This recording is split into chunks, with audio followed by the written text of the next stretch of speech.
The radio crackled with 3 words that would change everything. "Send help now." Static swallowed the rest, but those 3 words hung in the air like smoke from a fire nobody could see. Somewhere in the darkness beyond the Syrian border, 4 Navy SEALs were dying, and the only person who heard their call was a woman the world believed handed out water bottles to refugees. Linnea Vashchenko set down her coffee and listened. The emergency frequency she monitored every night, the one she was never supposed to have access to, erupted again with fragmented desperation. Ronan Bellamy, lieutenant commander, was speaking in the clipped tones of a man who knew he was running out of time. Pinned at grid reference 742. Forti plus hostile. 2 wounded. No extraction timeline. Anyone on this frequency, we need immediate support. Before we continue with what happened next, drop a comment and let us know where you're watching from. Maybe you know someone whose quiet courage saved others when no one was watching. The NGO compound where Linnea had spent the last 4 months sat 12 kilometers from the kill zone. 12 kilometers of militia checkpoints, IED-laden roads, and darkness so complete that even the stars seemed afraid to shine. She knew the terrain because she had walked every inch of it during her humanitarian cover work. She knew it because walking terrain was what her father had taught her before she could ride a bicycle. Her hands moved without conscious thought. She crossed the small room she called home, bare concrete walls decorated with nothing but a calendar from the Refugee Assistance Program. Her fingers found the loose tile beneath her cot. The tile lifted to reveal a space that should not have existed in an aid worker's quarters. Inside lay a rifle case, a tactical vest, a handgun, ammunition, and a satellite phone that connected to exactly 1 number in Langley, Virginia. The voice on the radio grew more strained. Deshawn, she thought, the communications specialist. She had memorized the team roster 6 weeks ago when they inserted into the region, back when her actual job was to provide intelligence support from a safe distance. That distance had just collapsed. Okafor is hit, Deshawn reported. Shoulder wound, bleeding controlled, but he needs evac. Brennan is running low on ammunition. Vance is holding the eastern wall, but they are probing every 30 seconds. Whoever planned this knew exactly where we would be. Linnea opened the rifle case. The weapon inside was a thing of brutal elegance, a precision instrument capable of reaching out across impossible distances to deliver consequences. She had not fired it in 4 months. She had hoped she would never fire it again. Her satellite phone buzzed. Marcus Chen's voice came through before she could speak. "I am monitoring the same frequency. Extract assets are 45 minutes out at minimum. Probably longer." "They do not have 45 minutes, Linnea said. "I know."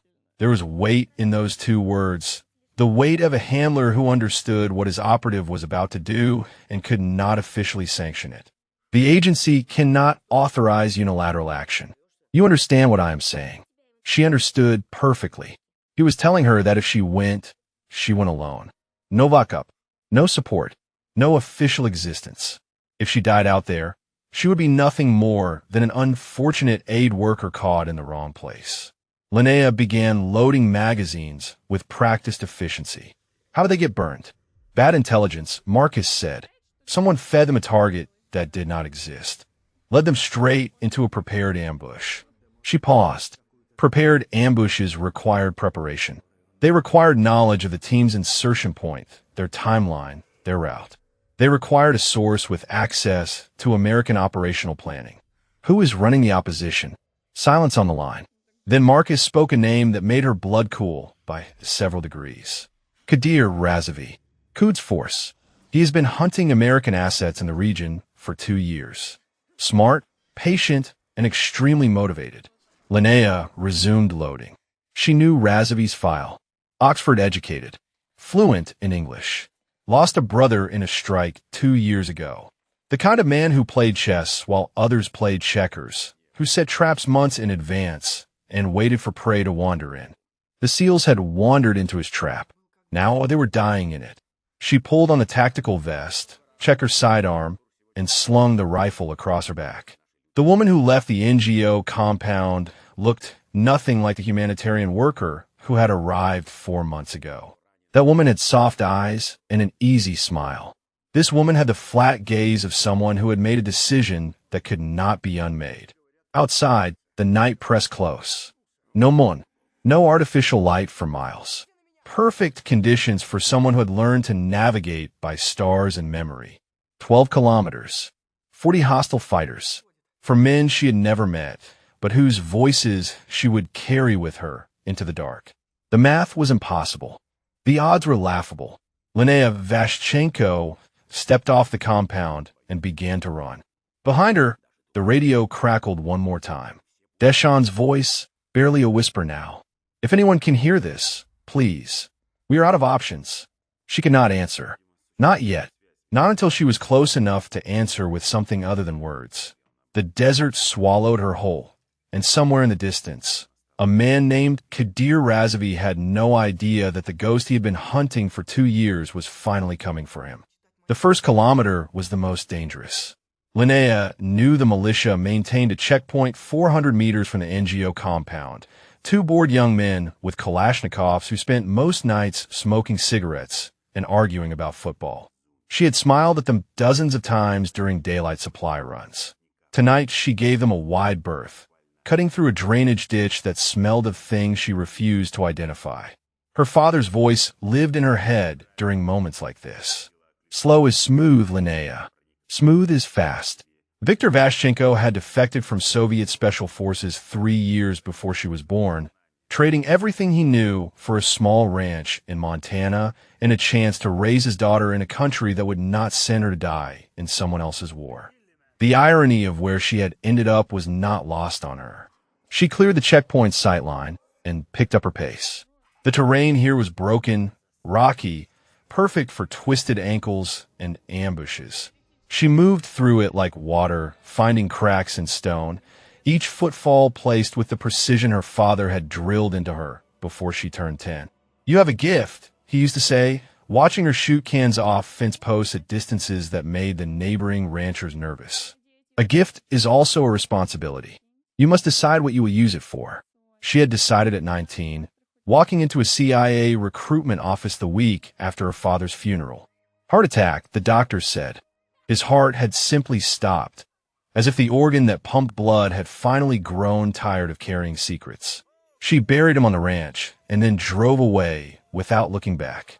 The memory faded as she crested a small rise and dropped flat against the earth. Voices ahead. Arabic, local dialect, 3 distinct speakers. She controlled her breathing and listened. They were discussing the ambush, celebrating it. The Americans walked right into it, one said. Razavi promised us they would, and they did. Like lambs to slaughter. Laughter. The sound of men who believed they had already won. Linnea waited. Patience was another gift her father had given her, the understanding that rushing led to dying, and dying helped no one. The patrol moved on after 7 minutes, their voices fading into the darkness. She rose and continued. Her earpiece crackled softly. Marcus again. Satellite imagery shows a significant force concentration around the target compound. I count at least 40 fighters in fixed positions with another 20 in reserve. They have technical vehicles with mounted weapons covering the main approach. She processed the information without breaking stride. What about the Western Ridge? Minimal coverage. Razavi seems to believe no one would approach from that direction. It is a 4-hour climb in daylight. Then it is a 2-hour climb tonight. Linnea, Marcus said, and something in his voice made her slow. Even if you reach a firing position, you are 1 person against 60. The math does not work. She thought about Deschamps' voice on the radio, the desperation that crept in around the edges of his professional calm. She thought about Petty Officer Okafor bleeding in a destroyed compound, about young Brennan counting his remaining rounds, about Senior Chief Vance holding a wall against men who kept coming. The math never works, she said. We do it anyway. Marcus was silent for a long moment. Then, I will keep the channel open. If you need extraction coordinates for yourself, say the word Cardinal, and I will have assets redirect to your position. She would not use that word. They both knew it. The terrain grew steeper as she approached the ridgeline. Her thighs burned and her lungs worked harder in the thin night air, but her pace never faltered. Somewhere behind those hills, for men were waiting for help that official channels said could not come in time. A memory surfaced unbidden.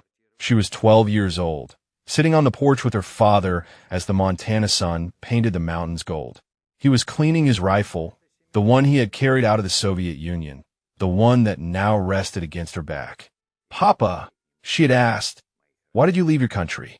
His hands had stilled on the weapon. "Because I was ordered to do something I could not do, little wolf. I was ordered to kill people who had done nothing wrong. People who only wanted to be free." He looked at her with eyes that held depth she would not understand until years later. A man must know what he will die for. More importantly, he must know what he will not kill for. When you know those two things, you know who you are. She had not fully understood then. She understood now. The ridge appeared before her, a dark mass blocking out the stars on the horizon.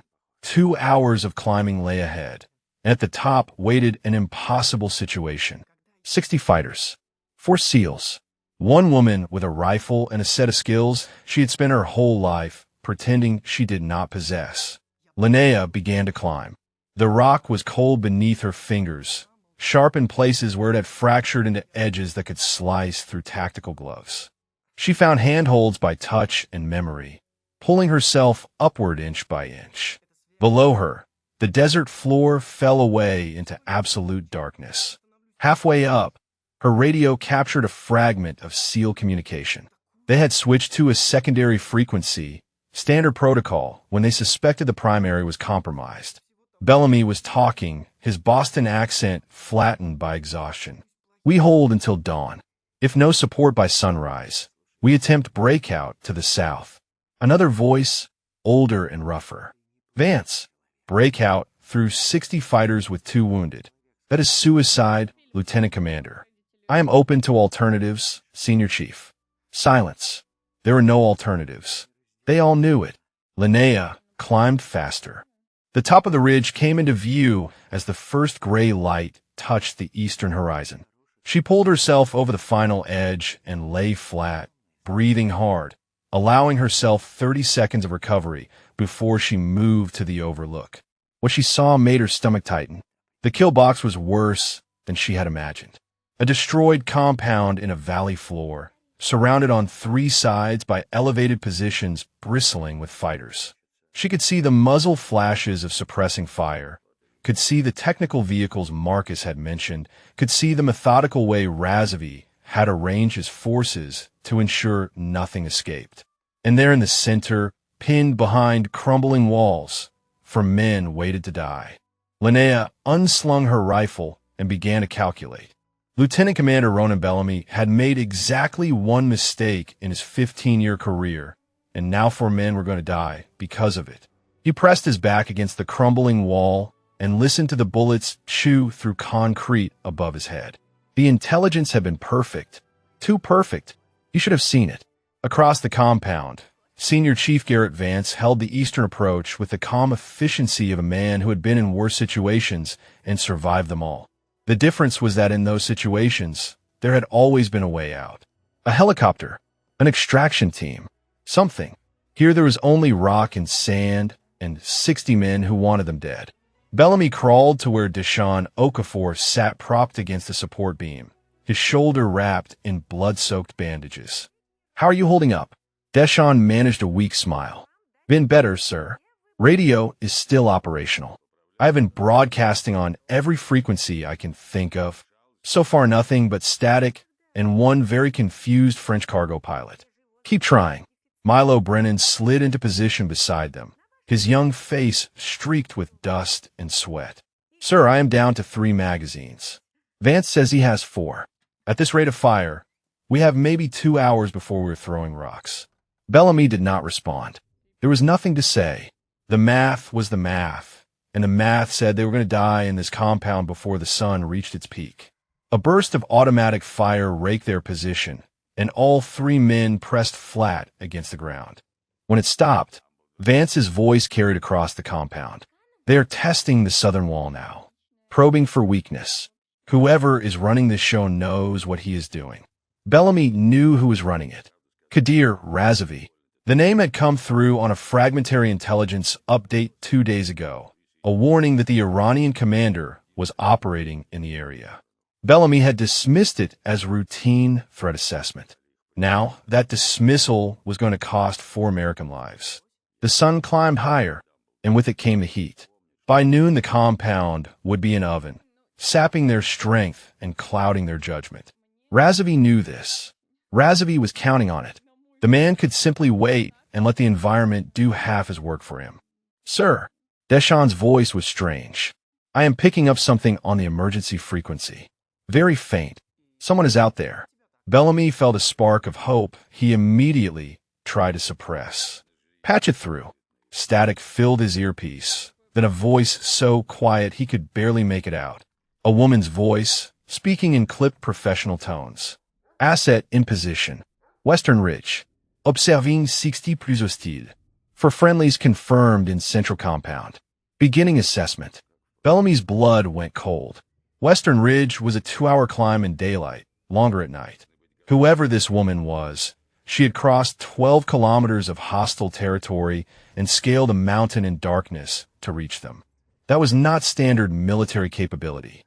That was something else entirely. Who the hell is that? Vance demanded, having caught the transmission. I do not know, Bellamy admitted. Vance's laugh was bitter. Great. So our rescue is one person, one woman, from the sound of it. Against 60 fighters. We are saved. Bellamy wanted to argue, but he could not fault the senior chief's assessment. The numbers were impossible. One shooter, no matter how skilled, could not change the fundamental equation of their situation. The woman's voice came again. I count 42 fighters in fixed positions, 12 in mobile reserve, 6 technical vehicles with mounted weapons. Command element appears to be in the school building 400 meters northeast of your position. I have clear sight lines to approximately 60% of hostile forces. Deshawn was staring at his radio with something like wonder. Sir, she is not just observing. She is calculating firing solutions. She's going to get herself killed, Vance growled. One rifle against all of that? It is suicide. Bellamy thought about the voice, the calm, the precision of her observations. Whoever she was, she did not sound like someone who had come here to die. She sounded like someone who had done this before. He keyed his radio. Unknown asset, this is Trident 1. Identify yourself and your intentions. A pause. Then, Trident 1, you can call me Wraith. My intentions are to create an extraction corridor and get your team out of that kill box. I need you to trust me and follow my instructions exactly. Vance snorted. Trust her. We do not even know who she is. She could be anyone. This could be another trap. It was a valid concern. Razavi had already demonstrated he could manipulate intelligence. Why not communications as well? Why not lure them into exposing themselves with false hope? But Bellamy had heard something in the woman's voice, something that reminded him of operators he had known, men and women who walked into impossible situations because someone had to. She had not asked for anything. She had not demanded recognition or promised miracles. She had simply stated what she intended to do and asked for their cooperation. Wraith, he said, we are listening. The response was immediate. Good. In approximately 3 minutes, I am going to start reducing the hostile force. When you hear the first shot, I need your team to cease all fire and take hard cover. Do not engage. Do not draw attention. Let them focus on finding me. The longer they look in my direction, the longer you stay alive. And then what? Vance demanded. Then I keep shooting until there is a path out of that valley, or until I am out of ammunition. Whichever comes first. Brennan looked at Bellamy with something desperate in his eyes. Sir, she is really going to do this. One person against all of them. Bellamy stared at the ridge line, invisible in the morning glare. Somewhere up there, a woman he had never met was about to start a war on their behalf. He did not know her name, her organization, or her reasons. He only knew that she had come when no one else would. Wraith, he said quietly, we will be ready. The radio went silent. The compound went silent. Even the enemy guns seemed to pause, as if the desert itself was holding its breath. Then, from 800 meters away, a single shot echoed across the valley, and the first hostile fighter crumpled to the ground. Kadir Razavi heard the shot and knew immediately that something had changed. He stood at the window of the abandoned school building, watching his men swarm toward the source of the gunfire, and felt the first cold touch of uncertainty he had experienced in months. The trap had been perfect. 6 weeks of planning, 3 compromised intelligence sources, and 1 irresistible target dangled in front of American Special Operations Command. The SEALs had walked into his kill box exactly as predicted, and by sunset they would be dead. Their bodies would be displayed as proof that American military power meant nothing in this part of the world. But that shot had come from the Western Ridge. 800 meters. A distance that required either extraordinary luck or extraordinary skill, and Razavi did not believe in luck. He turned to his lieutenant, a scarred man named Farzan who had fought beside him for a decade. "Who do we have on the western approach?" Farzan checked his radio. 2 observation posts. Both report no contact, no movement. One of them is wrong, or dead. Razavi picked up his binoculars and scanned the ridge line. Nothing visible. Whoever had taken that shot knew how to remain hidden after firing. That required discipline, training, the kind of expertise that did not arrive by accident. A second shot echoed across the valley. Another of his fighters dropped, this one manning a technical vehicle near the southern perimeter.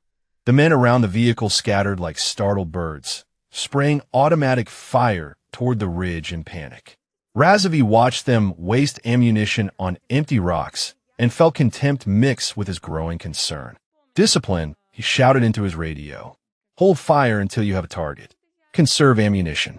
The firing stopped, but the damage was done. 2 men dead in 30 seconds, and his force had revealed their positions while the shooter remained invisible. Farzan appeared at his shoulder.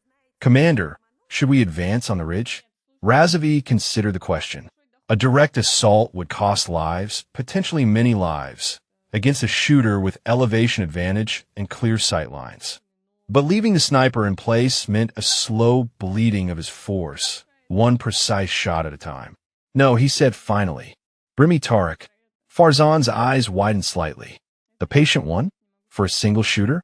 "For a shooter who crossed 12 kilometers of our territory without detection, climbed that ridge in darkness, and has now killed 2 of my men from 800 meters.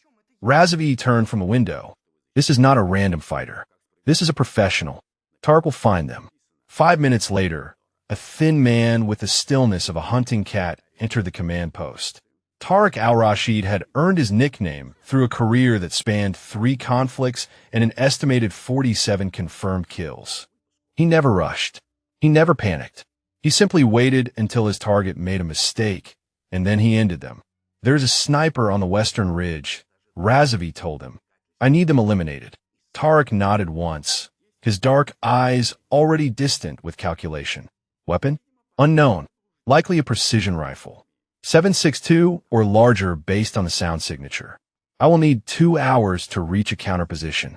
Tarek's voice was soft, almost gentle. "Keep your men under cover until then. Every fighter who exposes himself is a gift to whoever is up there." He left without waiting for a response, gathering his rifle and disappearing into the maze of buildings that surrounded the school. Razavi returned to the window. 2 more shots had sounded while he spoke with Tarek, 2 more of his men dead. The shooter was methodical, patient, choosing targets that maximize disruption while minimizing risk of detection. This was not suppressive fire or harassment. This was systematic elimination. A memory surfaced, unbidden. 2 years ago, a strike had killed his brother Mahmoud during a meeting that should have been secret. The intelligence that led to that strike had come from somewhere, from someone who knew things they should not have known. Razavi had spent months hunting for the source, following threads that led nowhere, chasing ghosts through a wilderness of mirrors. The American ghost, his informants called the phantom responsible.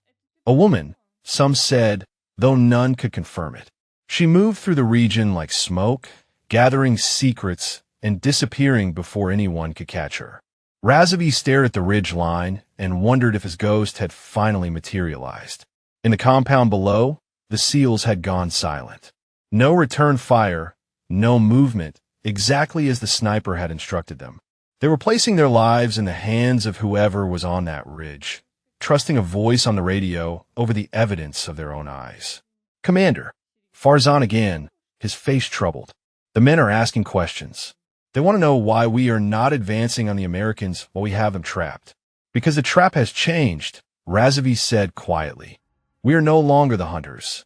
Someone is hunting us. Another shot. Another body. The morning sun climbed higher, and Razavi felt time slipping through his fingers like sand. Whoever you are, he murmured toward the distant ridge, I will find you.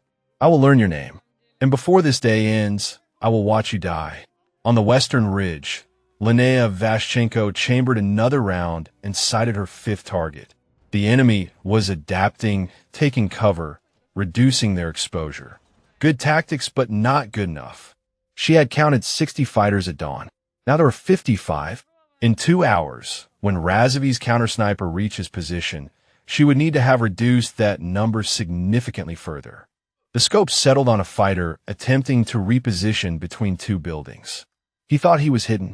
He was wrong. She exhaled slowly and squeezed the trigger. 54. The bullet struck the rock 3 inches from Linnea's head, spraying fragments across her cheek before she could register the sound of the shot. She rolled left on instinct, abandoning her position and pressing flat against the earth behind a limestone outcrop that offered marginally better cover. Countersniper. Fust. She had expected 2 hours based on terrain assessment. The shooter had made it in 90 minutes, which meant he had taken risks or he knew paths she did not. Neither possibility was comforting. She controlled her breathing and listened. The shot had come from the northeast, somewhere on the opposite ridge that flanked the valley. A crossing angle that would have been impossible to defend against if the shooter had been slightly more patient. He had rushed his first shot, eager for the kill. That eagerness had saved her life. It would not save her twice. Wraith, this is Trident 1. Bellamy's voice crackled in her earpiece. We heard that shot. Different signature than yours. What is happening up there? Linnea weighed her response. The SEALs needed hope, but they also needed truth. I have a counter-sniper on my position. Professional. He nearly had me. I am relocating. Silence on the channel. Then Vance's gruff voice cut through. 1 shooter against 60, and now she has someone hunting her specifically. This just keeps getting better. She ignored the senior chief's pessimism and began crawling backward along the ridge, keeping the limestone between herself and the enemy shooter's last known position. Every movement was calculated, every handhold chosen to minimize sound and visual signature. The Patient One, as Razavi had called him, would be repositioning as well, trying to anticipate her next firing point. The game had changed. She was no longer simply eliminating targets. She was fighting a parallel war against someone whose skills might match her own. 51 fighters remained in the valley below. She had killed 9 before the counter-sniper forced her to move. 9 was not enough. 9 would not create an extraction corridor. 9 would not save 4 men who were counting the minutes until their ammunition ran dry. A memory pushed through her concentration, unwanted but insistent. 2 years ago, a different valley, a different country, but the same calculus of lives and death. She had identified a meeting of high-value targets, had provided intelligence that could have ended a network responsible for dozens of American deaths. Her handler at the time, a man named Westcott, had delayed action pending additional confirmation. The confirmation came too late. The targets dispersed. The network survived. 3 weeks later, that network executed an ambush that killed 8 Marines. Linnea had never forgiven herself for not pushing harder, for not finding a way to make Westcott listen. She had trusted the system, and the system had failed. 8 families received folded flags because she followed protocol instead of her instincts. She would not make that mistake again. The ridge curved westward, offering a secondary position that would give her new sight lines into the valley. She moved toward it with painful slowness, aware that the Patient One was somewhere on the opposite ridge, his scope sweeping for any sign of movement. Trident 1, she transmitted, I need a distraction. Controlled fire toward the eastern perimeter. Nothing sustained, just enough to draw attention away from the ridges. Another pause. Then Bellamy, Copy that, Wraith. Give us 30 seconds. She counted in her head, using the time to settle into her new position. The limestone here was darker, better camouflage for the barrel of her rifle. She had perhaps 3 shots before she would need to move again. Automatic fire erupted from the compound below. The SEALs were executing her request, sending short bursts toward the Eastern fighters. It was a risk, expending precious ammunition, but the gamble paid off. She watched enemy heads turn toward the compound, attention shifting away from the ridges. Linnea found a target. A fighter manning one of the technical vehicles, his body momentarily exposed as he leaned forward to track the gunfire. She squeezed the trigger and watched him fall. 50. She chambered another round and found her next target before the first body had finished crumpling. A man sprinting between cover positions, silhouetted against the morning sun. She led him by 2 feet and fired. 49. The third shot was the dangerous one. By now the patient one would have marked her muzzle flash, would be adjusting his position to get an angle on her new location. She had seconds at most. She found a cluster of 3 fighters sharing cover behind a low wall. Poor tactical spacing. Her bullet took the first one through the throat, and the other 2 scattered in opposite directions. 48. She rolled away from her position just as another round cracked through the space she had occupied. Closer this time. The patient one was learning her patterns, anticipating her movements. He was not just skilled, he was adaptive. In the compound below, Deshaun Okafor was fading. Bellamy could see it in the pallor of the communications specialist's skin, in the way his responses came slower with each passing hour.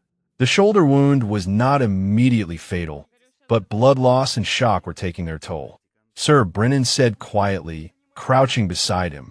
She has killed 12 of them. 12. One person. Bellamy nodded. He had been counting too.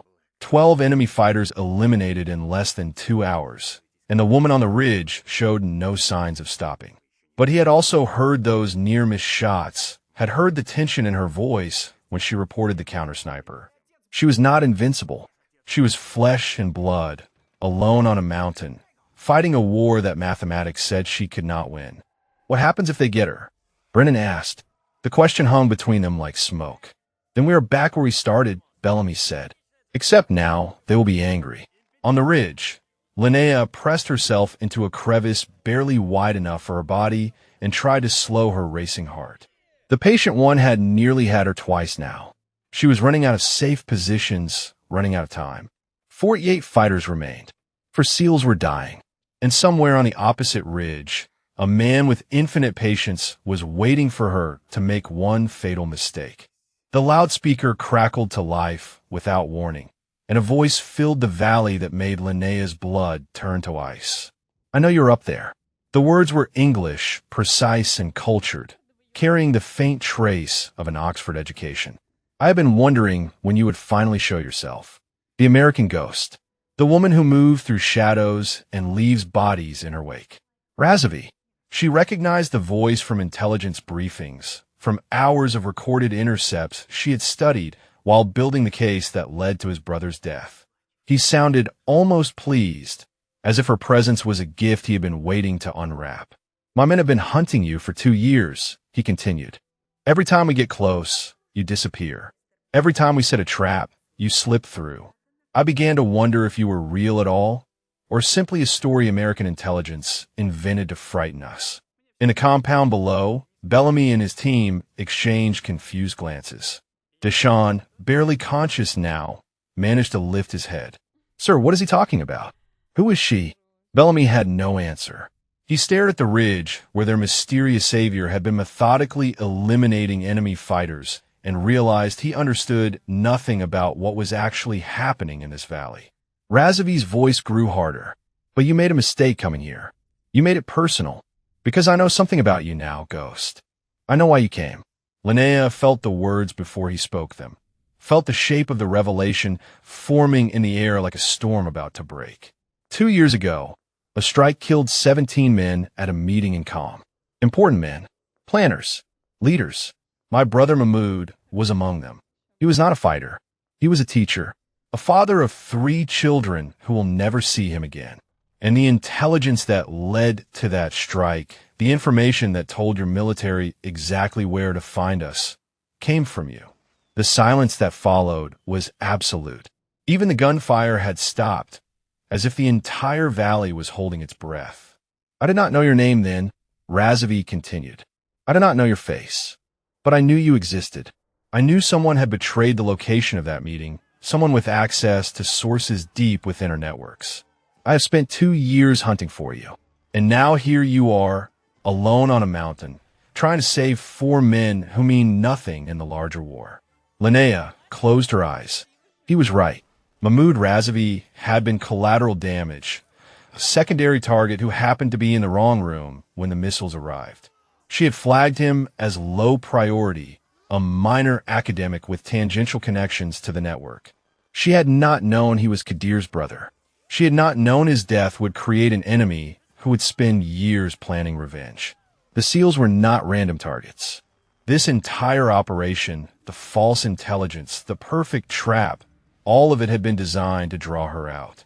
Razvi had gambled that she would hear the distress call, that she would not be able to resist trying to help. And she had walked straight into his web. So here's my offer, Ghost. Razvi's tone shifted, becoming almost gentle. Surrender yourself. Walk down from that ridge with your hands raised. Do this, and I will let the Americans leave. They could take their wounded and go.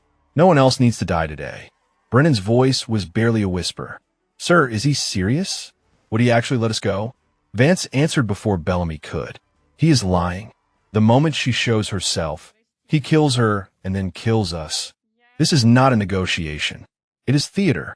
Bellamy knew the senior chief was probably right, but he also saw something in Brennan's eyes, in Deschamps' fading consciousness, that looked dangerously like hope. They wanted to believe there was a way out that did not involve more death. You have 5 minutes to decide, Razvi announced. After that, I will assume you have chosen to continue fighting, and I will instruct my men to advance on the American position with everything we have. Your friends will die badly, Ghost, and it will be your fault. The loudspeaker clicked off. Linnea stared at the compound, where 4 men waited for her decision. She thought about Mahmoud Razvi, about his 3 children who would never know their father. She thought about the 8 Marines who died because she trusted the system instead of acting on her own intelligence. She thought about her father sitting on a porch in Montana, telling her that a person must know what they will die for. She keyed her radio. Trident 1, this is Wraith. Bellamy responded immediately. We heard everything. What are you going to do? The same thing I have been doing since I got here. I'm going to kill every fighter between you and Extraction until there are none left. He is going to throw everything at us, Bellamy warned. Full assault. We cannot hold against that. You will not have to hold long. Linnea began moving toward a new position, one that would give her overlapping sight lines on the main approach routes. Listen to me carefully. When the assault begins, I need you to collapse your perimeter to the northwestern corner of the compound. Tightest formation possible. Put all your firepower on the southern approach and leave the north to me. The north is where most of them are staged. Vance cut in. You want us to turn our backs on 40 fighters? 36, Linnea corrected. And yes, because in about 4 minutes, those 36 fighters are going to start dying, and they're going to be too busy looking for me to notice you slipping out the back. Silence on the channel. Then Vance spoke again, and something had changed in his voice. Something that sounded almost like respect. Wraith, whoever you are either the bravest person I have ever encountered or the craziest. Linnea settled into her new position and chambered around. Probably both, Senior Chief. Probably both. Below, Razvi raised his hand to signal the assault. 60 seconds remained on his deadline, but he had never intended to wait. The Ghost had made her choice, and now she would watch her precious Americans die before he finally ended her. His hand dropped. The fighters surged forward. And on the ridge above, Linnea Vashchenko exhaled slowly and began to shoot. The first wave came screaming across the valley floor. 30 men spread in a loose formation designed to minimize the effectiveness of a single shooter. It was smart tactics against a conventional sniper. Against Linnea Vashchenko, it simply meant more targets. She fired 4 times in 6 seconds. 4 bodies dropped. The formation wavered as survivors scrambled for cover, their momentum broken before they had crossed half the distance to the compound. Trident 1, hold fire. She kept her voice calm despite the adrenaline flooding her system. Let them regroup. They will try again in 60 seconds with a different approach. Bellamy acknowledged, and she used the brief respite to scan for the patient 1. He was still out there, still hunting. The assault had not changed that equation. If anything, it had given him better cover to reposition. A flicker of movement on the eastern ridge. There, Tarek had shifted to a position that gave him angle on her likely firing points. Smart, patient, exactly what his nickname promised. She adjusted her position by 3 feet, just enough to break his sight line, while maintaining her own coverage of the valley. The dance continued. The second wave came differently, fighters using the technical vehicles as mobile cover. The mounted guns sprayed suppressive fire toward the ridge, while infantry advanced in the vehicle's shadows. Better tactics, more dangerous. Linnea ignored the bullets sparking off rocks around her and focused on the drivers. First Technical lost its driver at 400 meters and veered wildly into a ditch. Second Technical made it another 100 meters before she put a round through the gunner and then the man who tried to take his place. But the third vehicle was different. It had angled away from her primary sight lines, using terrain features she had not accounted for. By the time she acquired it, the fighters it carried were already within grenade range of the compound. Trident 1, you have 6 hostiles approaching your northwestern corner. I do not have a clean shot. Bellamy's response was drowned out by the sound of close-quarters gunfire. The SEALs were engaging, their disciplined bursts cutting through the chaos. She heard Vance bellowing commands, heard Brennan's younger voice calling out targets. Then she heard something that made her stomach clench. Deshawn is hit again. Brennan's voice cracked with panic. He is not responding. I need to get him to better cover. Negative. Bellamy was shouting now. Brennan, stay in position. You move, and you expose the whole team. Sir, he is dying. Linnea made a decision that violated every principle of sound tactical judgment. She broke cover and sprinted along the ridge line, abandoning her carefully chosen position for one that gave her angle on the northwestern approach. The patient 1 would see her. She was counting on it. The gamble paid off in blood. She dropped 2 of the 6 fighters threatening the compound before Tarek's bullet tore through her left arm. The impact spun her sideways, and she hit the ground hard, her rifle clattering against stone. Pain exploded from shoulder to fingertips, hot and electric. She bit down on her lip to keep from crying out and forced herself to assess the damage. Through and through, missing the bone. Functional but compromised. She could still shoot, but her accuracy would suffer. Rafe, report. Bellamy's voice was urgent. We heard that shot. Are you hit? She retrieved her rifle with her right hand and pressed her back against a boulder. Flesh wound. I am still operational. A lie, but a necessary one. The SEALs needed to believe she was invincible. They needed hope more than they needed truth. The remaining 4 fighters near the compound had gone aground, pinned between the SEALs' defensive fire and fear of the sniper, who had already killed half their assault team. Stalemate, but a temporary one. Rafe, a new voice on the radio. Brennan, I moved Deshawn. He is stable for now, but he needs real medical attention soon. Hours, not days. Linnea closed her eyes and calculated. 29 fighters remained in the valley. The patient 1 still held his position on the eastern ridge. Razavi had not committed his reserve force yet, which meant the next assault would be worse. Brennan, she said, how old are you? A pause. 24. Why? Because I need you to do something for me, and I need to know you are old enough to understand why it matters. Another pause, longer this time. Then what do you need? When I create the extraction corridor, you're going to be responsible for getting Okafor out. Bellamy and Vance will provide cover, but you will be carrying him. Can you do that? Yes. No Hosatashchin. I can do it. Good. She opened her eyes and scanned the valley. The assault had cost Razavi 9 more men, but had also cost her blood and position.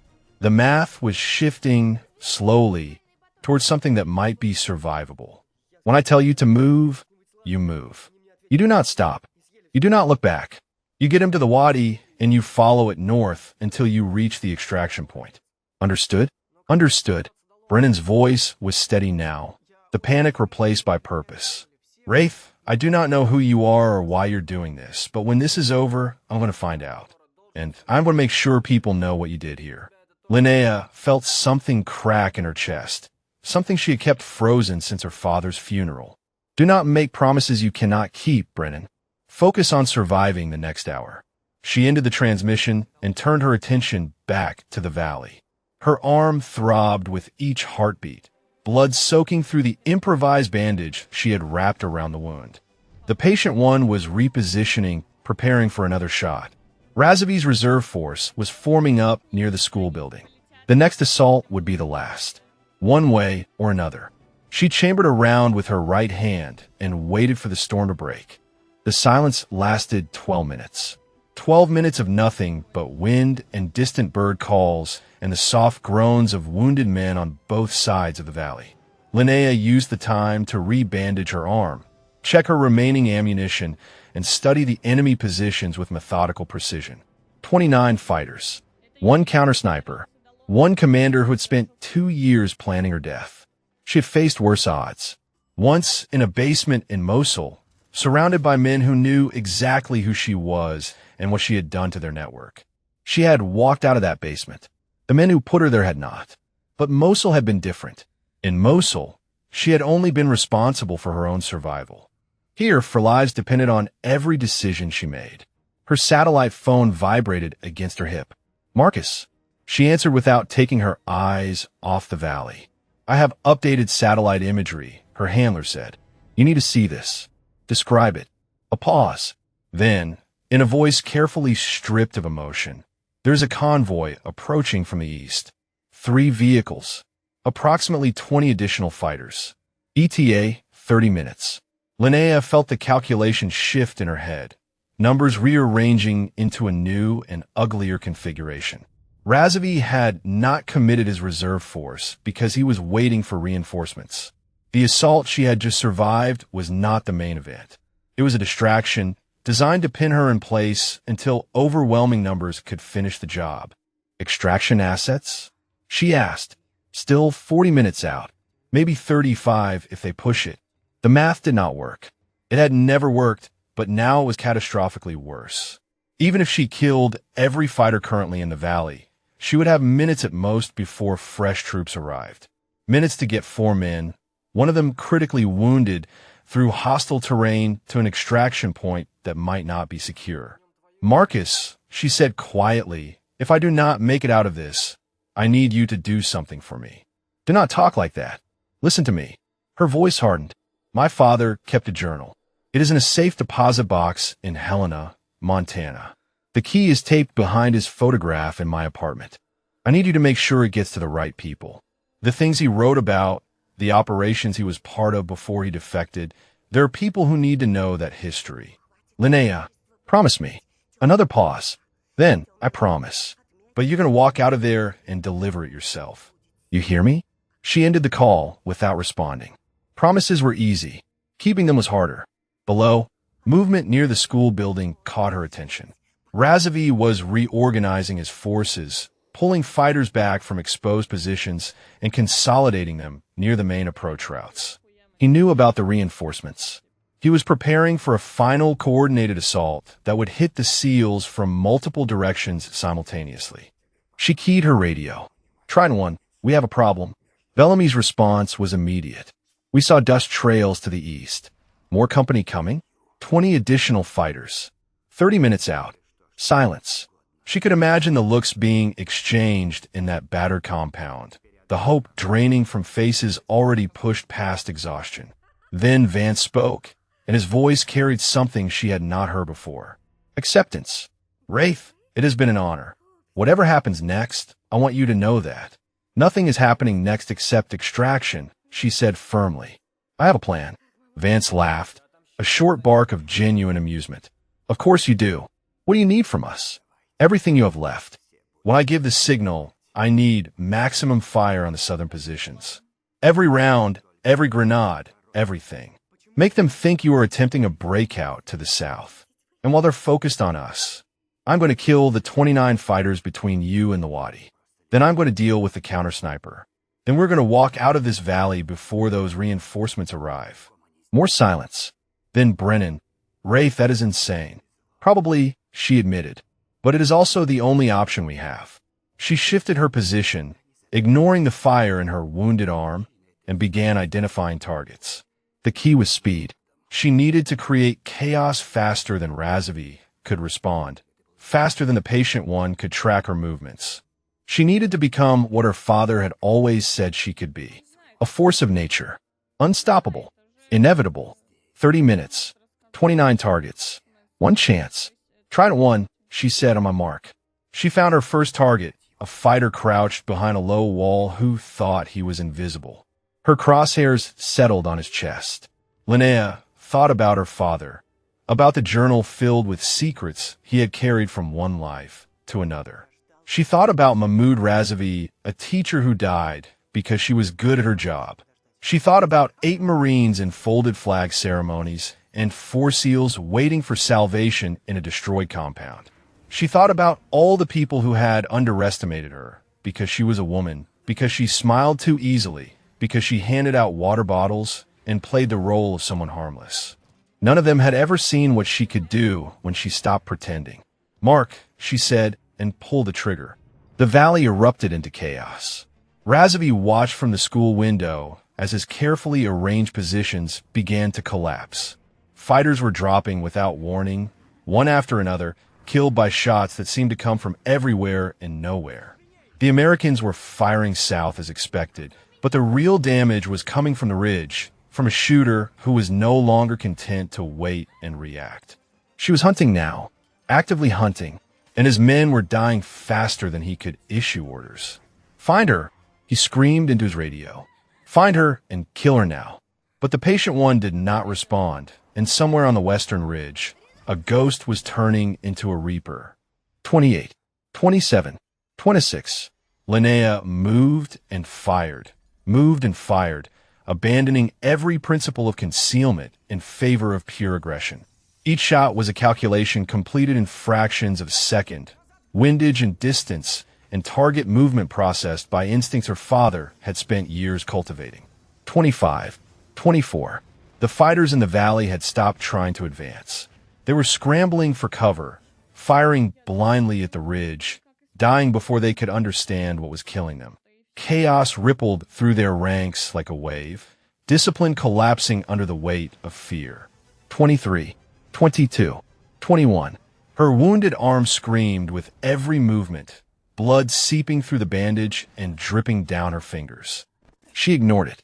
Pain was information, nothing more. Useful for understanding limits, but irrelevant to the task at hand. 20. Trident 1, she transmitted between shots, begin movement to the wadi. Northern approach. Go now, Bellamy acknowledged, and she heard the sounds of the SEALs breaking cover, Brennan's labored breathing as he carried Okafor's weight. Vance was providing rear security, his rifle barking in controlled bursts. She shifted her scope to cover their movement and found 3 fighters attempting to intercept. 3 shots, 3 bodies. The SEALs pushed forward into the gap she had created. 17. A bullet cracked past her head, close enough to feel the displaced air. The patient one, he had been waiting, letting her commit to the aggressive posture, knowing she would eventually present a target he could hit. She rolled left and came up scanning the eastern ridge. There, a glint of glass, a shape that did not belong to the rocks.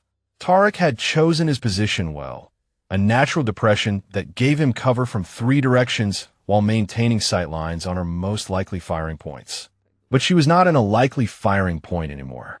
She was exposed, wounded, operating on adrenaline, and something deeper than training. She was operating on fury. Their scopes found each other at the same moment. 2 shooters, separated by 600 meters of empty air, each knowing that the next second would determine who lived and who died. Linnea saw his eye behind the glass. Calm, patient, ready. She saw him begin to squeeze the trigger. She fired first.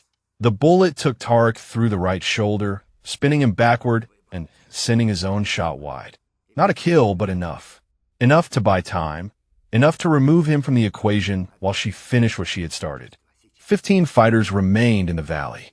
The SEALs were halfway to the wadi, Brennan struggling under Okafor's weight but refusing to slow down. 12 minutes until reinforcements arrived. Linnea descended from the ridge. It was suicide by any conventional measure. A sniper leaving elevated cover to engage at close range, wounded and outnumbered, moving toward danger instead of away from it. But conventional measures had stopped applying hours ago. She hit the valley floor running, rifle up, eyes tracking movement. A fighter emerged from behind a burnt-out vehicle. She shot him without breaking stride. Another appeared in a doorway. He died before he could raise his weapon. 13. 12. The school building loomed ahead, Razavi's command post. She could see figures moving behind the windows, could see the commander himself standing in the doorway with a radio pressed to his ear. Their eyes met across 200 meters of killing ground. Razavi smiled. The expression made no sense. His forces were shattered. His counter-sniper was wounded. His trap had failed. He should have been desperate, should have been running. Instead, he looked like a man who had just won a game no one else knew they were playing. He raised the radio to his lips and spoke a single word. Behind her, Brennan screamed, "Linespon." 3 fighters had emerged from a hidden position near the wadi, cutting off the SEAL's escape route. Bellamy and Vance were engaging, but Brennan had been caught in the open, Okafor's unconscious body pinning him in place. One of the fighters had a pistol pressed to Brennan's temple. Everyone stop. Razavi's voice echoed across the valley, amplified by the same loudspeaker he had used earlier. Drop your weapons, or the young one dies. Linnea froze. Through her scope, she could see the fighter holding Brennan, could see the angle of the pistol, could see the fear in Brennan's eyes as he knelt in the dust with his fallen friend beside him. The shot was possible. Difficult, but possible. 8 inches of visible target at 170 meters. A headshot complicated by the hostage's proximity and her own wounded arm. If she missed, Brennan died. If she did nothing, they all died. Razavi walked toward her, his smile widening. "The ghost becomes flesh," he said. "I have waited so long for this moment. Do you know how many nights I dreamed of watching you die? How many prayers I offered for this exact opportunity?" Linnea kept her rifle raised, her scope fixed on the fighter holding Brennan. Her finger rested on the trigger, steady despite the blood loss and exhaustion. "Let them go," she said. "This is between us. It has always been between us." "Yes," Razavi agreed. "It has. But you kill my brother, Ghost. My little brother, who never held a weapon in his life. You do not get to dictate terms." The distant sound of engines reached her ears. Reinforcements. Minutes away now, maybe less. Brennan's voice cut through the standoff, cracked with fear but defiant. "Wraith, take the shot. Do not let them win. Take the shot." Linnea looked at the young SEAL, at the life balanced on the edge of her decision, and felt the weight of everything she had done and failed to do pressing down on her shoulders. Her father's voice whispered in her memory, "You must decide what you will use it for." She made her decision. Linnea lowered her rifle. Razavi's smile flickered with surprise. He had expected resistance, negotiation, perhaps a desperate attempt to fight through impossible odds. He had not expected surrender. "Wise choice," he said, gesturing for his remaining fighters to advance. "Perhaps you are not as foolish as I believed." She let the rifle fall to the dust at her feet and raised her hands. Her left arm trembled with the effort, blood still seeping from the wound, but her eyes never left the fighter holding Brennan. "I have a question," she said, her voice carrying clearly across the space between them. "Before this ends, I need to know something." Razavi tilted his head, curious despite himself. "Ask. Your brother Mahmoud, the teacher, the father of 3. She took a step forward, hands still raised. "Did he ever tell you about his time in Moscow?" The question landed like a stone in still water. Razavi's expression shifted, uncertainty creeping into his features. "What are you talking about?" 1986. Linnea took another step. The Soviet Military Academy. There was a training program, an exchange between your country and theirs. young men with potential selected for special instruction. Razavi's hand moved toward his sidearm. My brother was never in Moscow. He was. Another step. She was close enough now to see the sweat on the fighter's brow, close enough to see Brennan's eyes tracking her movement with desperate hope. The records were buried, but I found them. Your brother spent 8 months learning from Soviet Special Forces instructors. One instructor in particular. She paused, letting the silence stretch. Viktor Voshchenko. My father. The words hit Razovy like a physical blow. His eyes widened, his hand freezing on the pistol grip. That is impossible. My father defected in 1989. He brought files with him, records of every student he trained. Mahmoud Razovy is in those files. She was 5 feet from a fighter holding Brennan now, close enough to smell the fear radiating off him. My father taught your brother, and now your brother's death has brought us here, to this valley, to this moment. Do you believe in fate, Commander? Razovy opened his mouth to respond, but Linnea was no longer listening. She was watching the fighter, watching his eyes flick toward his commander for guidance, watching his grip on the pistol loosen by a fraction of an inch as confusion disrupted his focus. She moved. Her right hand came down on the fighter's wrist, redirecting the pistol away from Brennan's head as her body twisted into his. The gun discharged into empty air. Her elbow connected with his throat, collapsing his windpipe before he could scream. She caught the pistol as he fell and put 2 rounds into the fighter nearest to Vance. Bellamy and Vance reacted instantly, their training taking over. Vance dropped the 3rd fighter with a burst to the chest, while Bellamy covered the remaining hostiles near the school building. Razovy drew his weapon, but Linnea was already moving, rolling behind the cover of a destroyed wall and coming up with the captured pistol trained on his position. The remaining fighters hesitated, caught between their wounded commander and a woman who had just killed 3 men in 4 seconds.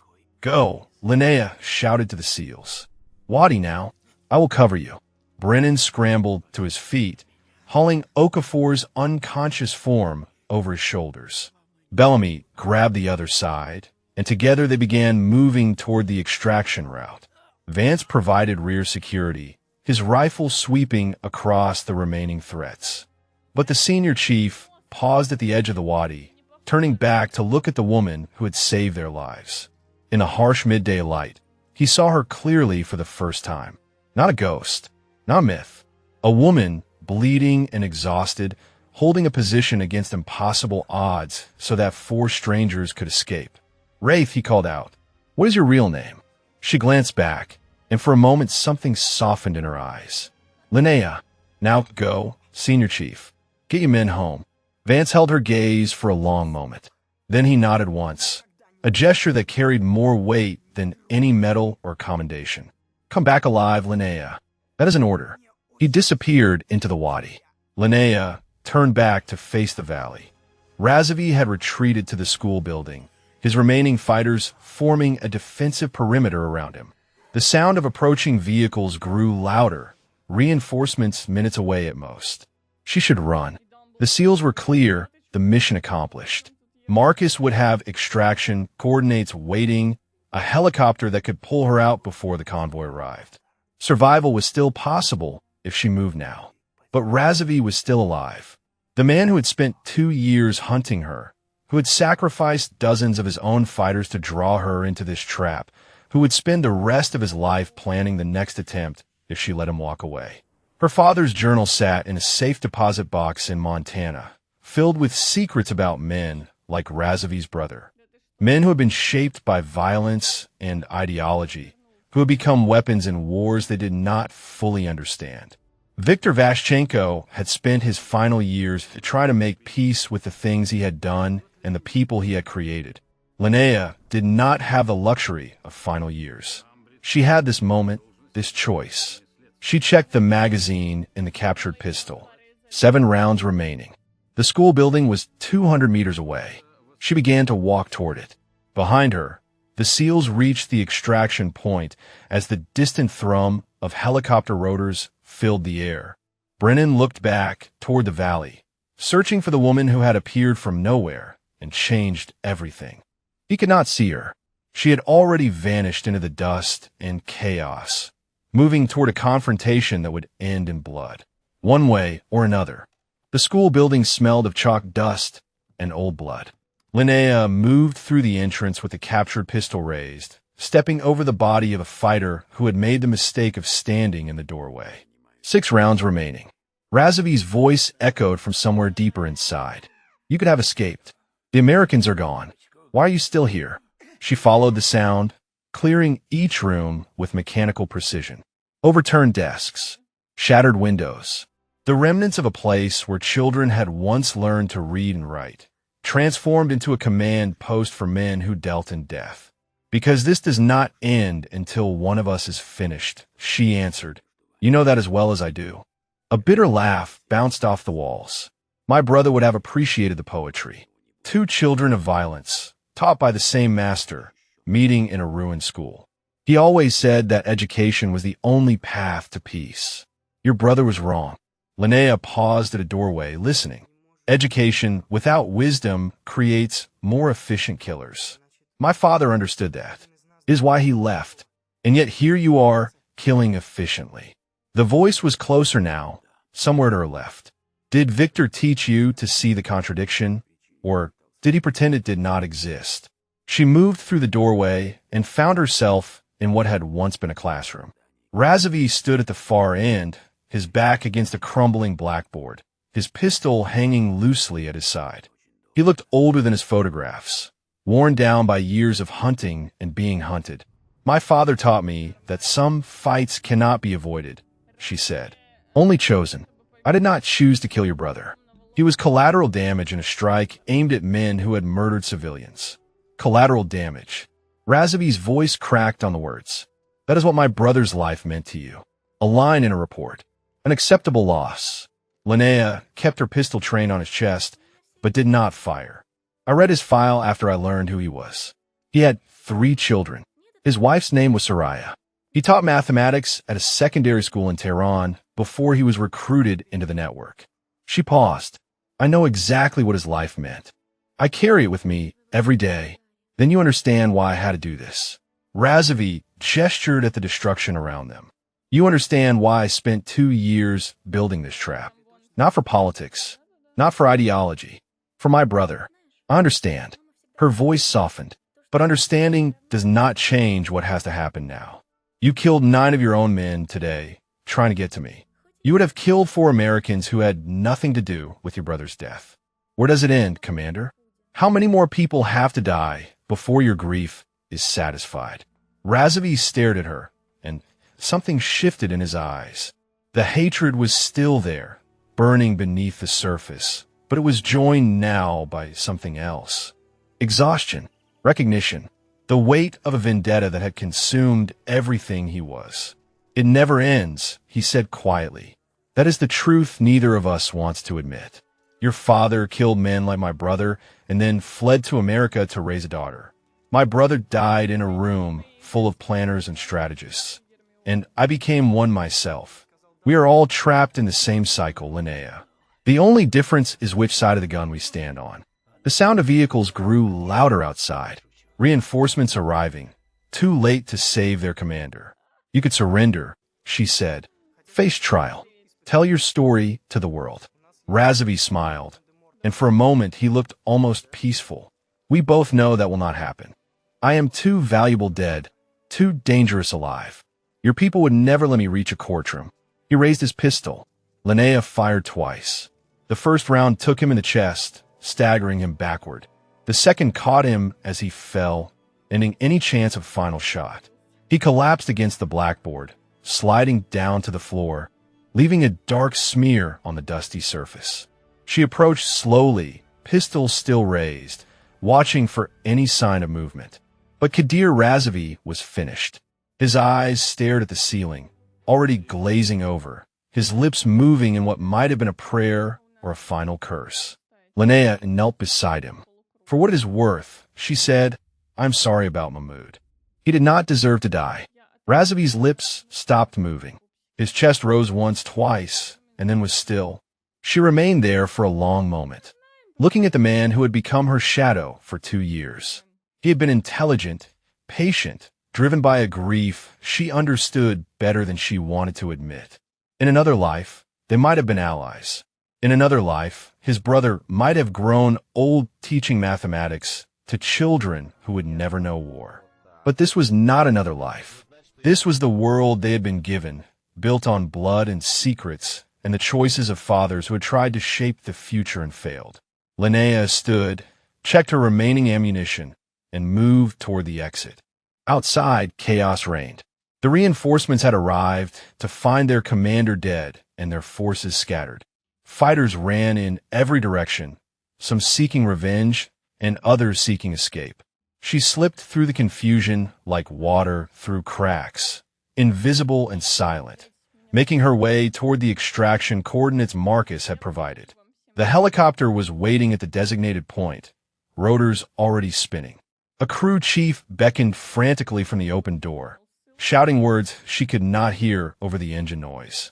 She climbed aboard and collapsed against the metal floor as the aircraft lifted off.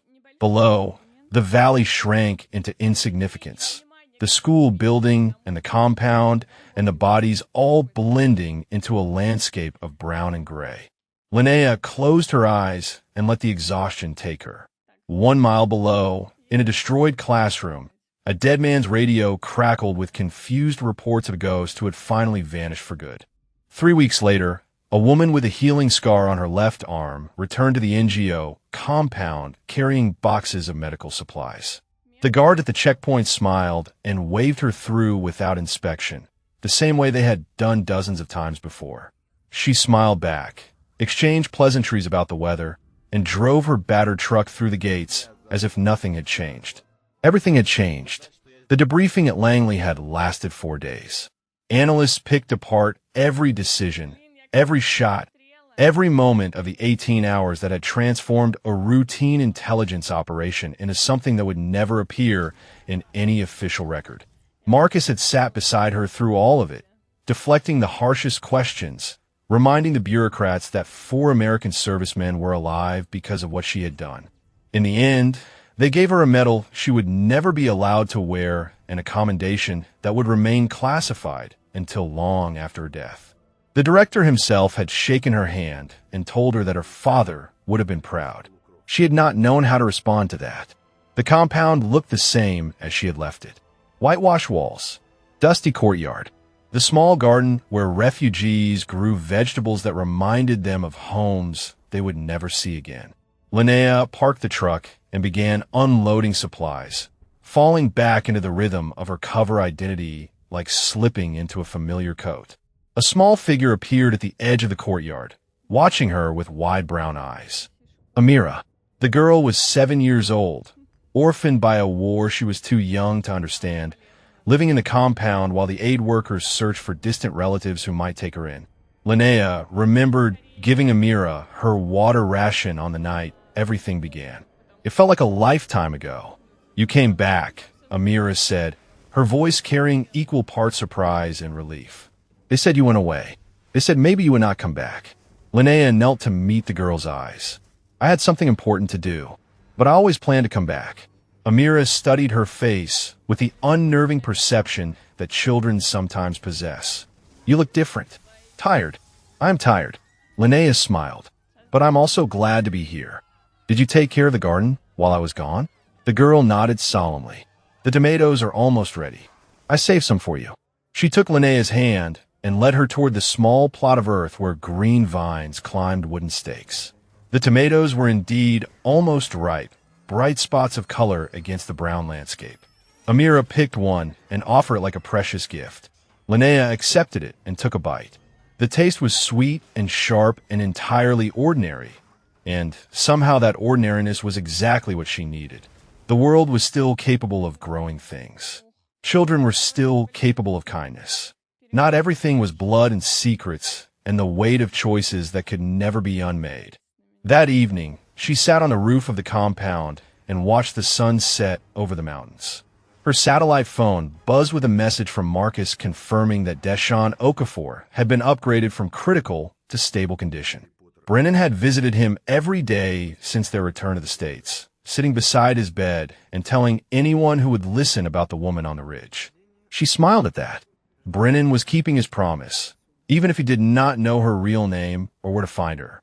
The story would spread through the military community in whispers and half-truths. Another legend about a ghost who appeared from nowhere and vanished just as quickly. Perhaps that was enough. Perhaps recognition from those who mattered was worth more than medals that could never be displayed. Her phone buzzed again. A different message this time, from a number she did not recognize.